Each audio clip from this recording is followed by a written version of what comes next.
राजेश्वरी को गुजरे 1 महीना भी नहीं हुआ था कि उसके मम्मी पापा उसके ससुराल आ धमके।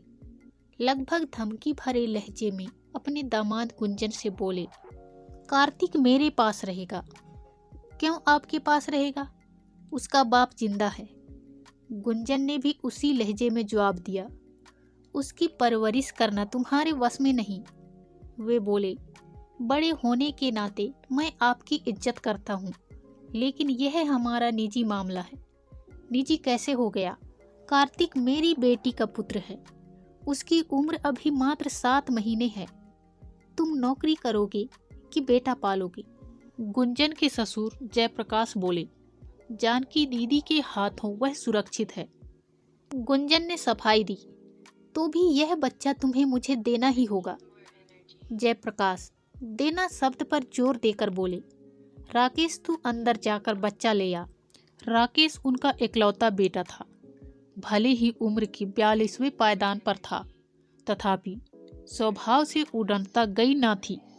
जानकी दौड़कर कमरे में गई और कार्तिक को सीने से लगाकर शोर मचाने लगी। गुंजन ने भरसक प्रतिरोध किया, लेकिन राकेश को थप्पड़ मारने ही जा रहा था कि जयप्रकाश बीच में आ गए। तब तक आस पड़ोस की भीड़ इकट्ठी हो गई। भीड़ के भय से जयप्रकाश ने अपने पांव पीछे खींच लिए। उस रोज वे खाली हाथ लौट गए, जिसका उन्हें मलाल था।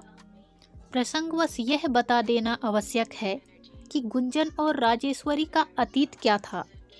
गुंजन की राजेश्वरी से शादी हुए 14 साल हो चुके थे। इन सालों में जब राजेश्वरी गर्भवती नहीं हुई तो उन दोनों ने टेस्ट ट्यूब बेबी का सहारा लिया। इस तरह राजेश्वरी की गोद भर गई।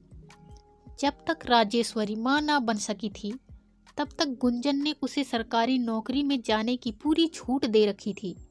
इसी का परिणाम था कि वह एक सरकारी स्कूल में अध्यापिका बन गई। नौकरी मिलते ही राजेश्वरी के माँ बाप, भाई बहन सब उसके इर्द गिर्द मंडराने लगे। राजेश्वरी का मायका मोह अब भी नहीं छूटा था। कहने के लिए वह गुंजन की बीवी थी, पर राय मशवरा वह मायके से ही लेती थी। एक दिन जयप्रकाश राजेश्वरी से बोले, बेटी तुम्हारे पास रुपयों की कोई कमी ना रही, तुम दोनों सरकारी नौकरी में हो। राजेश्वरी चुपचाप उनकी बातें सुनती रही।